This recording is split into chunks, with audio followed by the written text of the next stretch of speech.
cieux proclament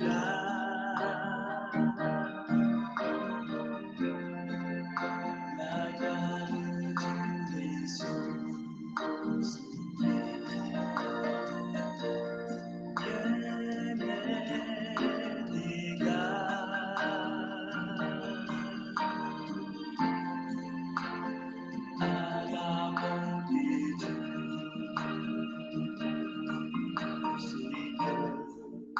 À jamais tu seras,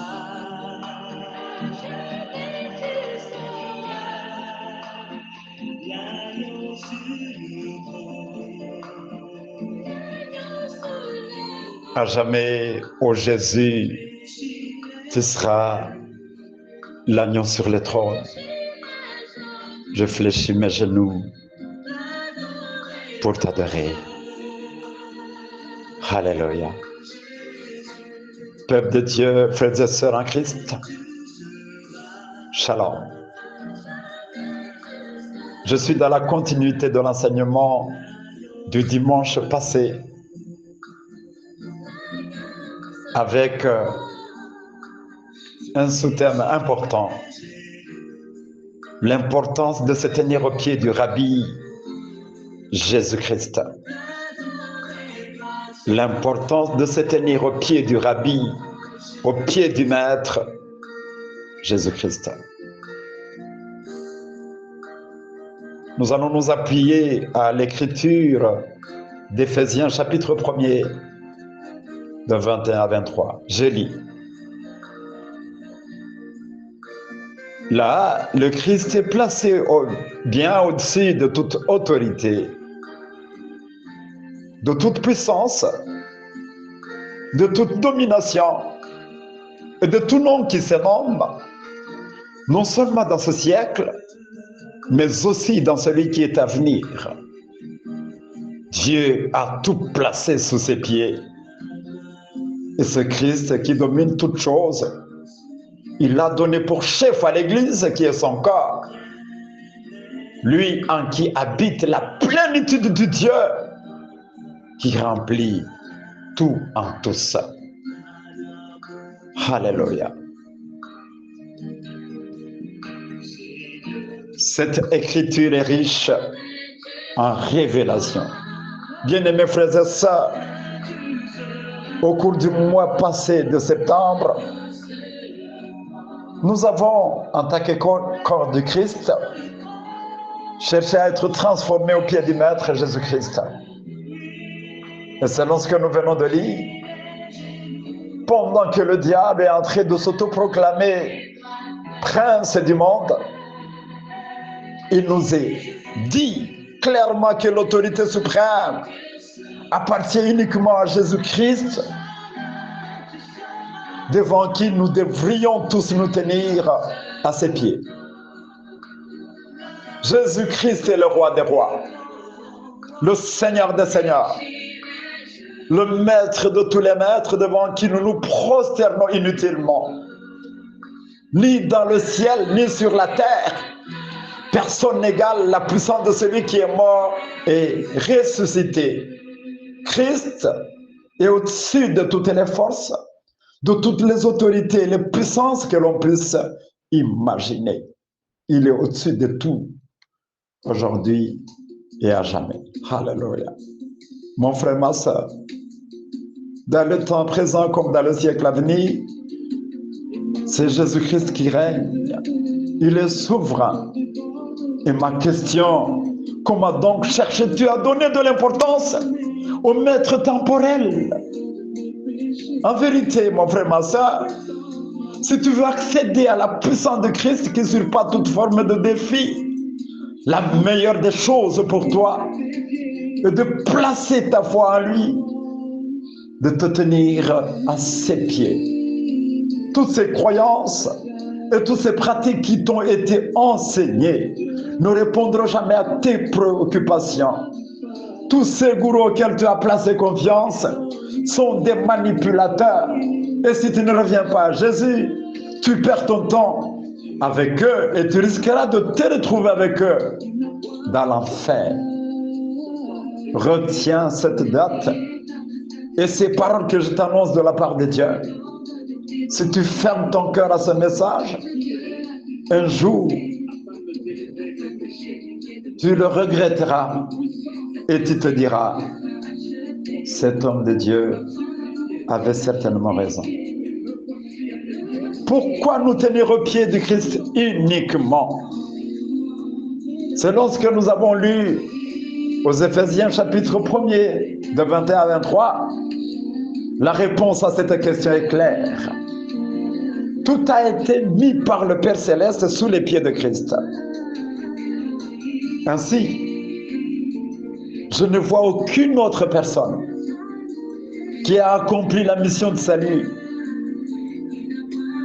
pour nous les humains. Il n'y a que le Fils de Dieu Jésus-Christ. Sur la croix et dans sa mort, il a triomphé sur toutes les forces adverses et sur toutes les puissances spirituelles. Étant lui et lui seul la tête de l'Église, cela nous incite à abandonner tous les maîtres de ce monde et soumettre notre vie à sa volonté. Être sous ses pieds, c'est vivre comme lui, dépendre de lui, nous humilier devant lui. C'est aussi reconnaître que bien que des défis et de différentes circonstances puissent nous arriver, sa souveraineté nous garantit la victoire et la vie éternelle. Une autre raison qui doit nous pousser à nous tenir au pied de Christ est que l'Église dont il est le chef suprême est son corps. Et si je comprends que l'Église n'est pas une institution inventée par un être humain, une institution humaine que l'on doit gérer de n'importe comment, non, c'est un corps où se manifeste pleinement le Christ qui remplit tout en tous. Ceci dit, qu'en se rapprochant de lui, plus l'on réalise l'étendue de son amour, plus l'on peut faire l'expérience de la plénitude de Dieu dans sa vie. Frères et sœurs, à notre époque, lorsqu'un chrétien fait face à un problème, à une difficulté, il a l'habitude de se mettre quelque part pour chercher l'intervention de Dieu. Et il le fait autant de fois. Plusieurs d'entre nous, je parle des chrétiens, localisent un prophète pour lui soumettre ses problèmes. Bien-aimés frères et sœurs, dans ma petite expérience avec Dieu, je sais très bien que Dieu peut utiliser un prophète, même une autre personne qui n'est pas nécessairement prophète. Dieu peut nous parler tantôt d'une manière, tantôt d'une autre. Il peut utiliser n'importe quel moyen qu'il veut pour nous parler. Un prophète, bien sûr, est un messager. Il n'est pas un chef assis dans un salon quelque part pour attendre des patients. Non. Un messager est un porteur de message. S'il a un message de Dieu pour toi, à l'exemple du diacre Philippe envoyé à l'eunuque éthiopien, à l'exemple d'Ananias envoyé à Saul de Tarse, ou même à l'exemple de 3 personnes envoyées à Abraham lorsqu'il était assis sous les chênes de Mamré,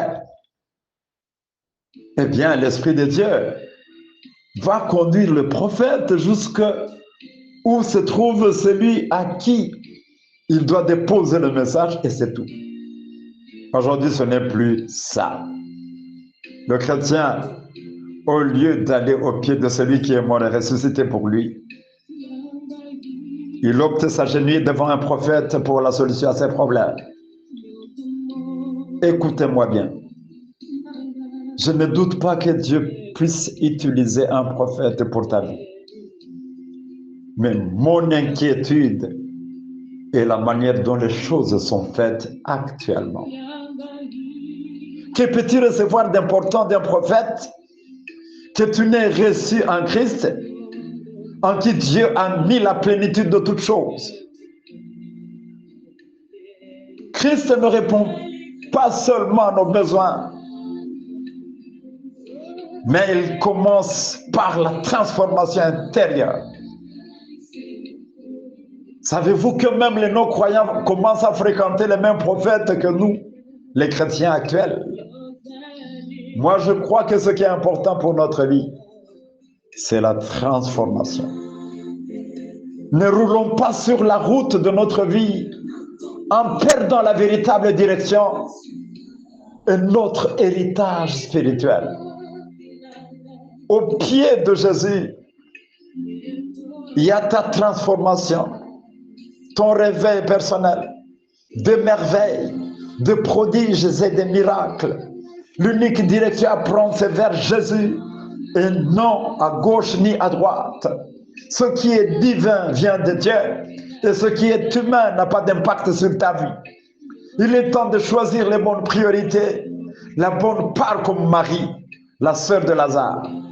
Se tenir au pied du Maître en qui il n'y a pas d'ombre de variation devrait être notre choix prioritaire.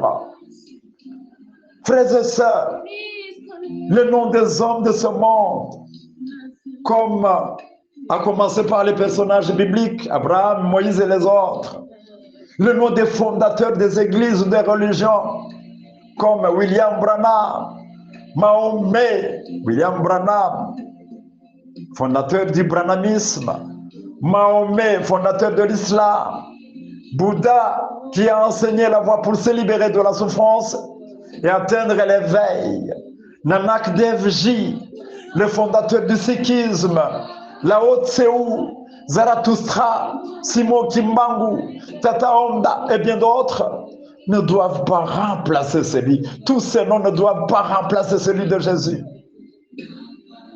N'est-ce pas que tous sont morts, mais seul Jésus règne éternellement.